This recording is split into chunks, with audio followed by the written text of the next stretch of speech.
Sun Culture. Les acteurs culturels de la région en interview. Il est 12h30, passé de 1 minute, et bienvenue dans le Sun Culture. Aujourd'hui, on va s'intéresser de près à l'histoire industrielle de Nantes avec l'exposition nommée La face cachée des hélices. Et pour parler de tout ça, je reçois en direct Marcel Gauthier, président de l'association Maison des Hommes et des Techniques, qui est à l'origine de cette exposition. Bonjour Marcel Gauthier. Bonjour. Alors l'exposition La face cachée des hélices a lieu depuis octobre dernier au Parc des Chantiers sur l'île de Nantes et va continuer jusqu'au 31 juillet 2021. Alors tout d'abord, plus précisément, de quel sujet traite l'exposition La face cachée des hélices ? Alors, l'exposition traite du mode de fabrication des hélices, la place des fondeurs, par exemple, pour fabriquer ces hélices, la place des modèles d'hélices, qui vont permettre justement de construire ces moules. Et puis, plus globalement, cette expo traite des modes de propulsion maritime. Bien entendu, la propulsion hélice, mais propulsion voile. À voile, on ne parle pas que du passé, puisque de plus en plus, on parle de ces fameux cargos qui vont être propulsés à la voile. Et là, on n'est pas après-demain, on est demain quasiment, quoi. Et donc, cette expo traite à la fois, je dirais, du passé, du présent et de l'avenir. De l'avenir des chantiers navals de Nantes. On va revenir un petit peu en arrière.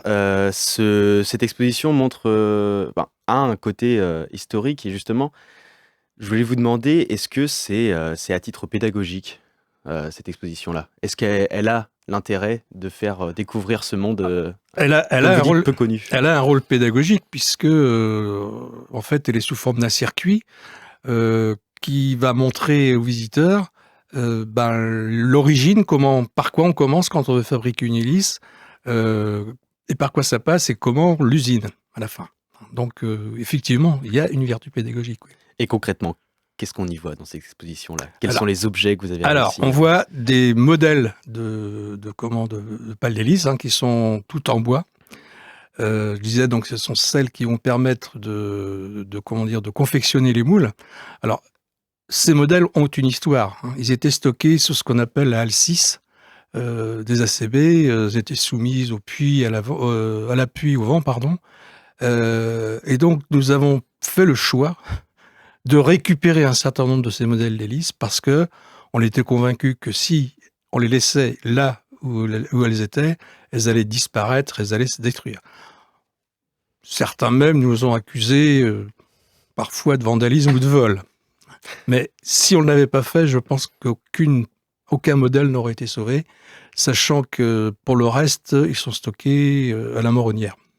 Et ces hélices, ces artefacts historiques, de combien de temps ils remontent pour les plus anciens ? Ah là, on remonte au milieu du 19e siècle. Oui, donc on en parlait justement un petit peu avant l'émission. De l'histoire très très ancienne des chantiers navals de Nantes. Justement, c'était pour voir jusqu'où pouvait remonter la réflexion et l'apprentissage, justement, l'envie de faire découvrir cette histoire-là aux Nantais. Comment vous avez réussi justement à retrouver tout ça ? Avec qui vous avez travaillé ? On a travaillé avec la ville de Nantes. Puisque assez rapidement, la ville de Nantes s'est aperçue qu'il fallait faire quelque chose si on voulait sauver ces hélices. Et donc, en fait, l'exposition a été montée donc en lien avec la ville de Nantes, en lien avec une scénographe, avec un atelier qui s'appelle Gueule de Bois, et puis des graphistes. Et en fait, c'est l'articulation entre ces 4 acteurs qui font qu'aujourd'hui, on peut présenter cette exposition avec toutes ces vertus pédagogiques dont on parlait. Donc l'exposition La face cachée des hélices est organisée par l'association Maison des Hommes et des Techniques, dont vous êtes le président. Quel est son but ? Et d'abord, qu'est-ce que c'est cette association-là ? Et ensuite, quel est son but ? L'histoire de l'association, moi je vais vous donner 2 dates rapidement. En 84, les salariés du Bijon créent l'association des anciens de la construction navale à Nantes. Ils ont 2 objectifs. Ils veulent que des traces du chantier naval persistent sur le site et ils veulent aussi récupérer, sauver et valoriser le patrimoine. Ils vont récupérer 15 000 plans, 5 000 photos, donc 5 000 plans, pardon, 15 000 photos et 700 ou 800 outils. Si ces gens-là n'avaient pas été là, on ne parlerait pas aujourd'hui de la Maison des Hommes et des Techniques. Le bâtiment Atelier Chantier de Nantes n'existerait plus, la grue Titan aurait disparu, les cales de lancement 2 et 3 et la cale sous-marin auraient disparu, les 3 nefs, même si aujourd'hui elles ont une autre vocation, puisqu'elles ont une vocation touristique, sont toujours debout. Mais c'est grâce à leur action. Et justement, c'est vrai que ça aurait pu changer totalement l'image de Nantes, et puisque c'est important aussi de rappeler que les chantiers navals ont construit l'histoire de Nantes et Absolument. l'image de Nantes, sans quoi elle ressemblerait pas du tout à ça aujourd'hui. Un chantier naval ou un fleuve, dans toutes les villes où vous avez ces deux aspects, ce sont des marqueurs essentiels de la cité. Et c'est vrai qu'en 1994, quand la Maison des Hommes et des Techniques a été créée, alors ça correspond à la date où on a pu occuper le bâtiment. Grosso modo, l'association des anciens de la construction navale à Nantes disposaient d'un patrimoine et ils ont créé la Maison des Hommes et des Techniques chargée de gérer et de valoriser ce patrimoine. On est en train, par exemple, de numériser le fonds documentaire photo, sachant que tous les plans ont déjà été numérisés. Donc on va rester sur l'association Maison des Hommes et des Techniques. Vous organisez aussi d'autres expositions et d'autres activités au Parc des Chantiers. Est-ce que vous pouvez nous expliquer ce que c'est? Alors, actuellement, nous avons 2 expositions. Donc, la face cachée des hélices, qui est une exposition temporaire.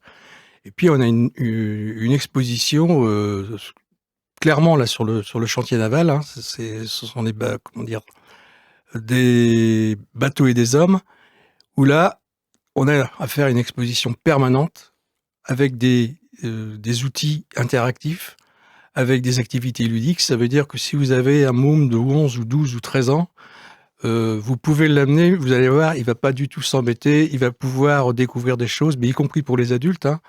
Qu'est-ce que ça change, par exemple, de passer du rivetage au soudage? Qu'est-ce que fait la grue Titan sur le site? À quoi elle servait? Comment on lançait un bateau? Tous ces aspects-là sont mis en avant dans cette exposition, donc à travers, encore une fois, des outils interactifs, à travers des films. Mais là aussi, il y a une vraie vertu pédagogique. Et on parlait du passé des chantiers navals.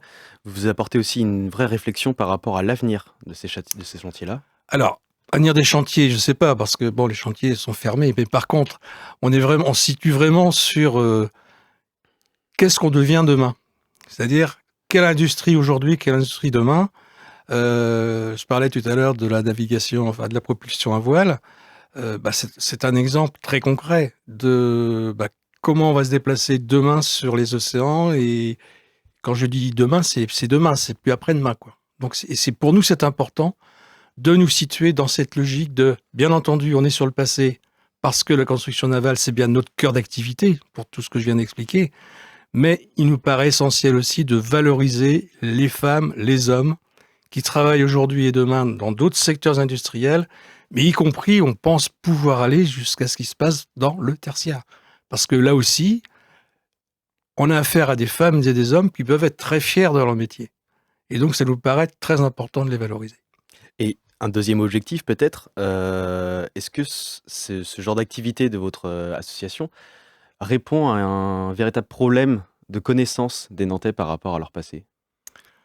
Moi, je pense que c'est une forme de réponse plus qu'un problème. C'est-à-dire que c'est ça qui nous étonne. Si on prend l'exemple de notre exposition permanente, quand on était arrivé, là, les nouveaux responsables, on se disait peut-être qu'il faudrait qu'on la fasse bouger un peu, cette exposition, parce qu'à chaque fois que quelqu'un arrive, bon. Sauf qu'on s'aperçoit que 95% des gens qui entrent dans cette salle d'exposition, ils viennent pour la première fois. Et ça veut dire que cette expo, telle qu'elle est aujourd'hui, elle a encore une sacrée valeur, quoi, parce qu'elle permet encore, et puis je pense qu'il y en a encore pour un moment, elle permet de bien montrer aux Nantais, mais y compris à des gens qui ne sont pas de Nantes, de voir un peu comment se fabriquer un bateau, à partir de quel outil, à partir de quel matériau. Et ça paraît essentiel. Et d'ailleurs, on a un livre d'or. Quand on voit les expressions qui sont notées, c'est assez extraordinaire. Les gens sont super contents, quoi. Et on a aussi une activité importante, c'est qu'on fait de la médiation, en particulier avec des groupes scolaires. Et quand vous entendez des élèves de CE1, CE2 parler des grèves ou parler des conditions de travail, vous dites, on a pris un sacré coup de vieux, quoi. Parce que leurs mots sont quand même vachement plus intéressants que les nôtres. En tout cas, merci Marcel Gauthier d'être venu dans nos studios. Je rappelle que l'exposition La face cachée des hélices a lieu actuellement au Parc des Chantiers sur l'île de Nantes et est ouverte du lundi au vendredi. Vous pouvez retrouver la vidéo de l'émission sur lesonunique.com et le podcast sur l'appli et le site. Juste après le journal de 13h, retrouvez une nouvelle histoire Sun Junior. Aujourd'hui, on part au Japon suivre l'histoire de la grenade magique. Et quant à moi, je vous donne rendez-vous mercredi prochain avec un nouvel invité culture. Belle journée sur Sun.